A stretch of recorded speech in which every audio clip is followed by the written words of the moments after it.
Olá, tudo bem? Seja bem-vindo ao meu canal. Você já ouviu falar da proibição dos 1000 passos?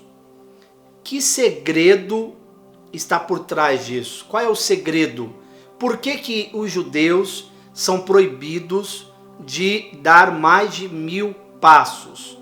Por que eles até hoje praticam esta lei, esta obrigação? Esta obrigação, o que ela tem a ver conosco, cristãos, hoje, nos tempos atuais? Você acha que nós temos que seguir esses mandamentos, temos que também nos atentar para esse segredo judaico? Eu gostaria muito de falar um pouco sobre esse assunto.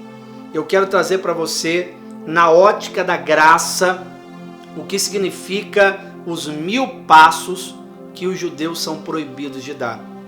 Eu gostaria de pedir para você agora que está comigo aqui no canal, antes de irmos para o nosso vídeo de hoje, eu quero pedir para você se inscreva, porque outros assuntos como estes, relacionados ao judaísmo, os costumes judaicos, arrebatamento, apocalipse, assuntos importantíssimos para aqueles que de fato estão atentos para os sinais do fim dos tempos.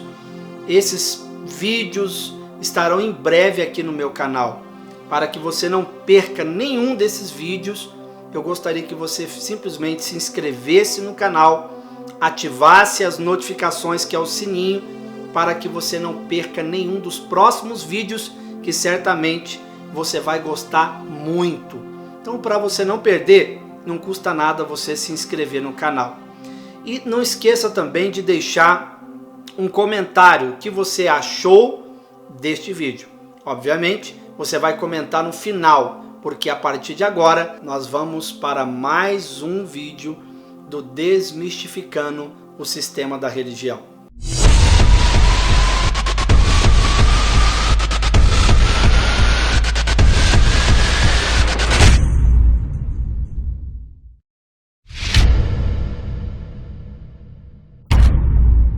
Bom, nós vamos então, agora, a partir desse momento, entender um pouco sobre os 1000 passos que são proibidos para um judeu. Qual o segredo, o porquê que eles obrigatoriamente contam os seus passos. Sendo mais exato, preciso, esse dia é apenas um na semana que eles são proibidos de dar mais de um passo naquele dia. Isso começa de sexta-feira, a partir das 18 horas, até no sábado, no fim do sábado, às 18 horas. Então eles ficam o dia todo, tá? Eles não podem dar mais de 1000 passos no sábado. Lembre-se que o calendário judaico é diferente do calendário, por exemplo, brasileiro, ok? Então é bem diferente do nosso calendário. Então, para eles, o sábado, ou conhecido como Sabat, o Sabat, ele é sagrado para o povo judeu. E existiu lá no tempo do Êxodo uma ordem para todos aqueles que praticassem as leis que Deus deu ao povo, né? Então, no tempo do Êxodo foi estabelecida uma lei, uma das leis. Se você não sabe, são 613 leis judaicas. São 613 leis que um judeu precisa praticar. E entre essas 613 leis está esta lei dos 1000 passos. Que lei seria essa? De acordo com um livro sagrado judaico que é chamado como Talmud, está ali escrito e registrado que um judeu, a partir do momento em que ele entra no Sabat, ele não pode mais dar mais de 1000 passos, que para eles entendem que depois de 1000 passos, o homem já passou a trabalhar, a se esforçar, porque de acordo com as ordenanças de Deus daquela época, eu quero ler com vocês, Êxodo capítulo 20, versículo 8, está escrito o seguinte: lembra-te do dia do sábado, para o santificar. 6 dias trabalharás e farás toda a tua obra. Mas o 7º dia é o sábado do Senhor, teu Deus. Não farás nenhum trabalho, nem tu, nem teu filho, nem a tua filha, nem o teu servo, nem a tua serva, nem o teu animal, nem o forasteiro das tuas portas para dentro.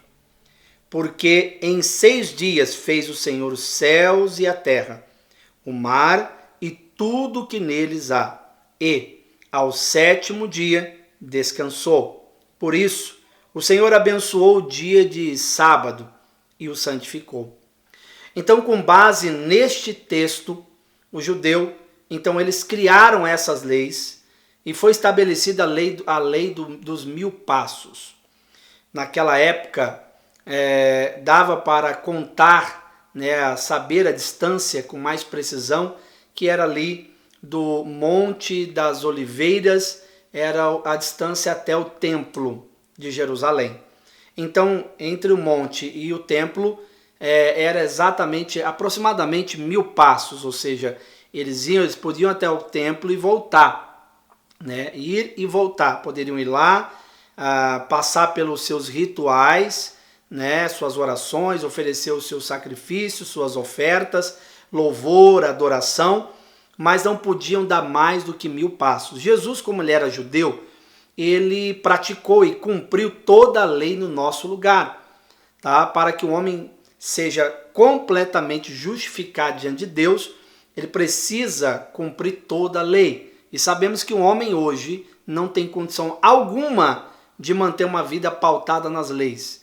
Então Jesus foi o único que foi perfeito em todas as coisas.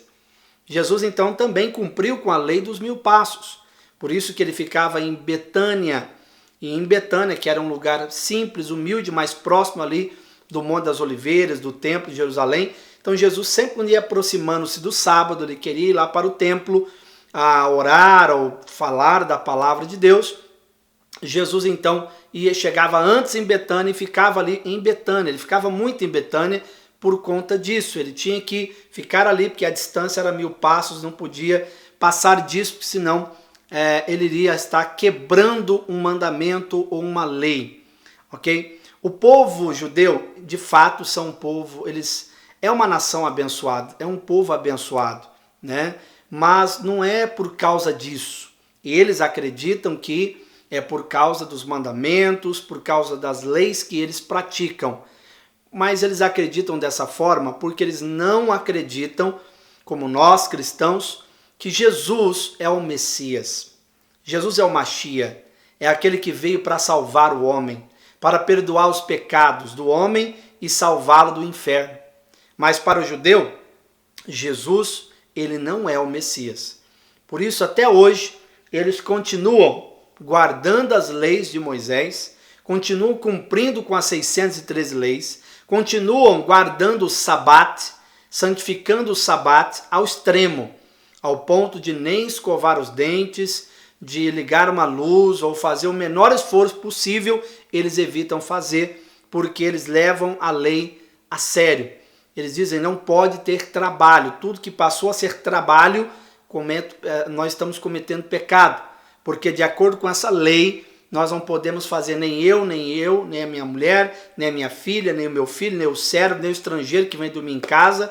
Ou seja, para que uma pessoa ela visite um visitante, alguém que está indo lá em Israel visitar um parente, se ele chegar no dia de Sabat, ele vai ter que também entrar dentro dessa lei, junto com a família. Então, o estrangeiro, aplica-se a ele também esta lei. Ele não pode dar, por exemplo, o que nós estamos falando de hoje, mais de 1000 passos. Olha, o que eu quero falar para vocês hoje, diante dessa lei, o segredo deles, que você viu aí, qual é o segredo dos 1000 passos? O segredo para o judeu é que se eles se guardarem e não derem mais de 1000 passos, eles estão então próximos da bênção de Deus sobre a vida deles. Isso é interessante, porque hoje nós não estamos mais na dispensação da lei. Nós não vivemos mais a lei. A lei ela é perfeita, ela é santa e de fato ela é poderosa. Mas no tempo da lei, hoje estamos no tempo da graça. Quem estabeleceu isso não foi eu, não foi uma religião, um líder religioso que de repente diz, olha, tudo mudou. Não é assim que funciona. Nós não podemos acrescentar e nem tirar nem um tio da palavra de Deus. Mas quem pode fazer isso é o dono do testamento. Ele pode alterar o testamento. Eu não posso, o herdeiro não pode alterar o testamento. Mas aquele que é o doador, ele pode sim alterar o seu testamento enquanto estiver vivo. E olha, tenho que te contar uma boa notícia. O dono desse testamento, que deixou nós como herdeiros dele, de toda a sua riqueza e glória, ele vive para sempre. O nome dele é Jesus Cristo. Aleluia. E Jesus, ele é o nosso Senhor. É o homem rico que deixou a herança para todos nós que somos filhos de Deus. Por causa dele, nos tornamos herdeiros e cordeiros de Deus. Isso é poderoso. Então, lembre-se, nós herdeiros não podemos mudar o testamento, mas aquele que é o doador, o dono do testamento, ele pode alterar. Então, Deus percebe que só existia um jeito do homem ser abençoado, de fato ser salvo, alterando o testamento. Se continuasse com o Antigo Testamento, o homem estaria perdido eternamente. Uau, isso aqui é poderoso, preste atenção. Então Deus teve que descer na terra. Deus veio para ficar e habitar entre os homens. O Verbo se fez carne. O Verbo habitou entre os homens. O Verbo era Deus. Deus, ele encarnou então na forma humana. Jesus veio, andou entre os homens, comeu com os homens, andou com os homens, viveu entre os homens. Ele experimentou a vida humana e morreu como homem, 100% homem, sendo 100% Deus. Jesus então cumpriu toda a lei como homem. E Jesus, ele também guardou-se dos 1000 passos.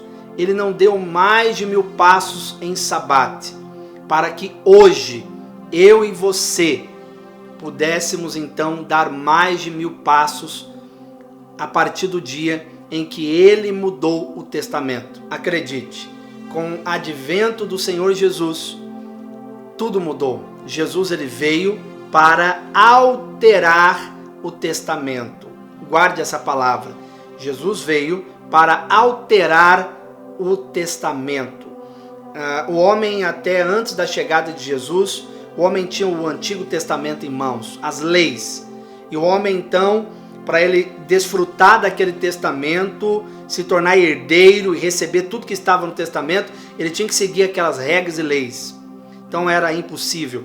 Jesus veio, morreu por nós, entregou a sua própria vida e morreu por mim e por você. E ele, através do seu precioso sangue, ele então apagou todas as leis. Ele apagou com as leis todos os nossos pecados e reescreveu o testamento. Ele alterou o testamento. Agora você não precisa mais da lei para ser justificado diante de Deus. Você precisa apenas do sangue de Cristo. Através do sangue dele derramado na cruz, você passa a ser justificado, completamente perdoado. E através de Jesus, você se torna herdeiro de Deus.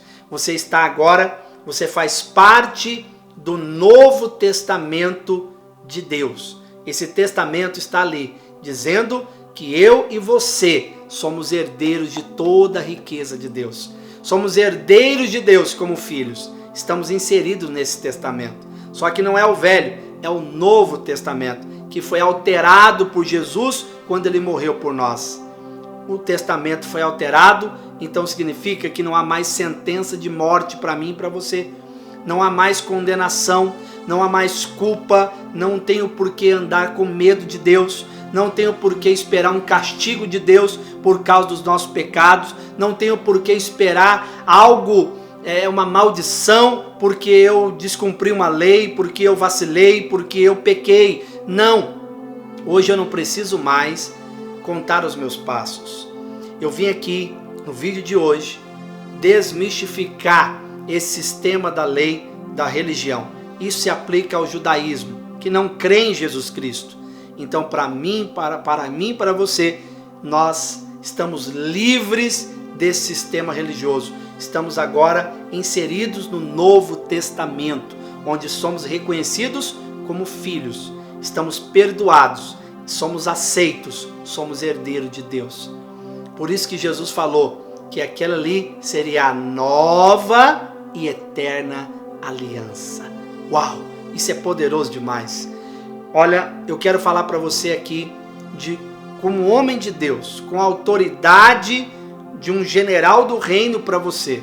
Escute, quem tem ouvidos, ouça o que o Espírito diz às igrejas. Você é a igreja do Senhor, então ouça, preste atenção. Pare imediatamente de contar os seus passos. Escutou? Pare de contar os seus passos. Aí talvez você esteja dizendo, peraí, Pastor Júlio Valenzuela, como assim? Eu não ando contando os passos. Eu estou aqui com um relógio que provavelmente eu acho que você tenha um, né? Aquele relógio que conta os passos, né? Tem um relógio hoje que conta os passos, batimento cardíacos e uma série de coisas. Tecnologia, né? E esse meu relógio, por exemplo, ele conta quantos passos eu dei durante o dia. Poxa, mas para que isso? Bom, eu não sei. Eu acredito o seguinte, que muitos, né, hoje, por exemplo, um judeu, ele usa isso aqui para contar, que facilita muito, né, com muita precisão, quantos passos ele está dando naquele dia de sabate. Para nós, o nosso sábado, Jesus falou, eu sou o Senhor do sábado. Ele quis dizer, eu sou o próprio sábado da igreja. Sábado não é para trabalhar. O sábado era feito para o descanso. Ou seja, significa que Jesus é o nosso sábado. Ele é o nosso descanso. Então, não há mais o que ficar preocupado em quantos passos eu dei durante o dia. O que é isso? Por que eu estou dizendo para você parar de contar os seus passos? É quando eu começo a contar os passos, significa que eu estou sempre preocupado para não dar um passo em falso, para não tropeçar, com medo de cair, sempre olhando para onde eu estou andando, né? Com aquela preocupação, com aquele medo, se eu estou andando certo, se eu estou andando errado, se eu fiz demais, se eu fiz menos. Isso é contar os passos. É você viver o dia, passar o dia todo contando os seus passos, ou seja, preocupado se eu cometi pecado ou não cometi pecado. Então, contar os passos é a preocupação de cometer ou não o pecado diante de Deus. Deixa eu te falar, pare de contar os seus passos. Não se preocupe. Todos os seus pecados foram perdoados. Todos. Pecados passados, presente e futuros. Significa que você está completamente perdoado. Que você não precisa mais passar o dia preocupado quantos passos eu dei. Ou seja, quantos erros eu cometi hoje. Quantos passos eu dei hoje. É isso. Quantos erros eu cometi hoje. Quantos pecados eu cometi. Ah, meu Deus, já comecei o dia mal. Já dei 5, 10, 20 passos. Já cometi 30 erros. Pare de contar os passos. E comece a olhar para a cruz. Porque quando Jesus morreu, ele, a partir daquele momento, você não precisa mais se preocupar em atentar-se para os seus passos. E sim para os passos de Jesus. Que foi agora em direção à glória de Deus. Hoje, o Senhor está sentado à direita do Pai. Ele não está mais contando passos, porque não tem mais necessidade. Jesus está sentado no trono, reinando em glória. E a palavra diz que nós estamos assentados com Cristo na glória. Ou seja, através da sua fé, você não precisa mais ficar preocupado quantos erros você cometeu, mas sim declarar que eu posso reinar em vida em Cristo Jesus. Amém? Eu tenho certeza que esta revelação, ela simplesmente ela trouxe clareza, né, ao seu coração. E com certeza nós aqui conseguimos libertar muitos que estavam aí preocupados, né, ou passavam o dia inteiro, um mês inteiro contando os passos. E acredito no que eu vou te falar agora, é muito sério. Todo crente que não conhece a graça, ele começa a contar os seus passos em duas situações da vida dele. Depois do batismo, o pastor manda ele começar a contar os passos. E depois de cada cerimônia de Santa Ceia, a cada ministração de Santa Ceia naquela igreja, da Santa Ceia até a outra Santa Ceia, os crentes que participaram daquele lugar são orientados a contar os passos até a outra Santa Ceia. O que é isso? É contar os passos até a outra Santa Ceia. Porque o pastor disse, agora você batizou, você tem que tomar cuidado por onde você anda, tem que tomar cuidado para você não cometer erros e pecados, porque senão o batismo não valeu. E aí a pessoa fica contando os passos, com medo de cair, com medo de errar, com medo de tropeçar. Ela está contando os passos. Depois o medo aumenta, ele é mais intenso quando ela toma a Santa Ceia, participa da Santa Ceia. Ele diz, olha, isso aqui é muito sério, de fato é muito sério, mas é para trazer à memória a Santa Ceia o quanto somos perdoados, sarados, curados, libertos verdadeiramente por causa de Cristo. E não trazer pecados que já foram perdoados à nossa memória. Mas muitos que não conhecem a graça vão dizer, olha, hoje você tomou a Santa Ceia, então a partir de hoje, conte os seus passos até a outra Santa Ceia. Ou seja, cuidado para não cometer pecado. Conte os seus passos. Não dê mais do que 1000 passos. Porque se você pecar, você agora vai trazer maldição na sua vida, porque você tomou uma coisa santa e pecou. E aí o crente toma a Santa Ceia com aquele medo, aquela tensão toda. Eu falo porque eu me lembro que eu contava muito os meus passos. Eu contava. Eu era aquele que participava de Santa Ceia, a partir daquele momento eu contava meus passos. Sabe em que sentido? Quando eu dizia assim, nossa, eu assistia uma televisão, acontecia alguma coisa, meu Deus, parecia alguma coisa aqui sem eu saber, eu não quero olhar e pecar. Né? Eu andava na rua com medo de pecar. Eu fazia as coisas, eu falava, conversava com aquele medo de pecar. O que é isso? É contar os passos. Trazendo para o verbo brasileiro, popular, é andar em cima de ovos. É contar os passos. Entendeu melhor agora, né? É andar em ovos, em cima de ovos. É contar os passos. Sempre com aquele medo que alguma coisa vai acontecer. Eu não posso vacilar. Se eu errar, se eu der mais de 1000 passos, a maldição virá na minha vida. Se eu pecar, eu serei amaldiçoado, castigado por Deus. Deus deixará de me abençoar. O Espírito Santo se afasta, perco a minha salvação e por aí diante. Tudo isso não é mais verdade. Já foi verdade no Antigo Testamento. Lembre-se, o Testamento foi alterado. Nós não estamos mais vivendo uma vida com base no Antigo Testamento. Eu vivo hoje com base no Novo Testamento. Hoje eu tenho uma nova aliança e eu vivo um Novo Testamento. Eu estou inserido no Novo Testamento. E talvez você possa até me falar assim, olha, então, no Novo Testamento está escrito muitas coisas relacionadas à lei. Concordo com você. Como eu disse, Jesus, ele cumpriu com as leis. No tempo em que Jesus estava vivo ainda a lei, ela existiu, tanto é que ele cumpriu com ela. Mas vem cá, então, e essas coisas do Novo Testamento?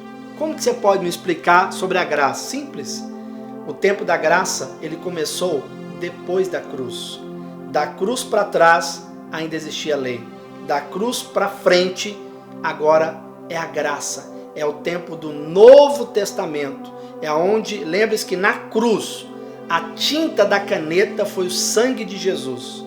Então, quando a tinta caiu sobre o Testamento Velho, aquela tinta, que é o sangue de Jesus, caiu no Antigo Testamento, aquele sangue, a tinta, que é o sangue, alterou todo o Testamento, apagou todos os nossos pecados, toda a nossa dívida diante de Deus. E agora o Testamento foi sobrenaturalmente alterado. Glória a Deus, aleluia. Isso é poderoso. Ele foi alterado pela tinta, pelo sangue. Ele foi alterado. Agora, da cruz para frente, né? Agora o Velho Testamento não existe. Agora nós estamos com o Novo Testamento em mãos, guardado no nosso coração. Guardamos o Novo Testamento. Estamos inseridos no Novo Testamento. Vivemos uma nova aliança. Que nova aliança é essa? A nova aliança é você viver a graça de Deus. É você viver no amor de Cristo. É você não viver mais sobre o medo, sobre a culpa, não viver com aquela tensão. Nova aliança é saber que você não será salvo porque você merece. Você não será salvo porque você não pecou. Pelo contrário, todos pecamos. Você será salvo porque você foi justificado. E justiça, acredite em mim, é transformar um indivíduo pecador em justo diante de Deus. Justo é o que nunca cometeu erro e pecado. Só existiu um, que é Jesus. Mas o sangue dele, quando ele alterou o testamento e derramou o sangue, perdoando nossos pecados, nós somos justificados, ou seja, transformados de pecador para filho de Deus. Está escrito isso em João capítulo 1. Lá no capítulo 1, se eu não me engano, em versículo 6 em diante, que todo aquele que o recebe, crê nele, ele passa a ser transformado em filho de Deus. Deixa eu só confirmar aqui, para mim não passar a informação errada para vocês. João 1,6, ó, deixa eu ver aqui. Evangelho de João.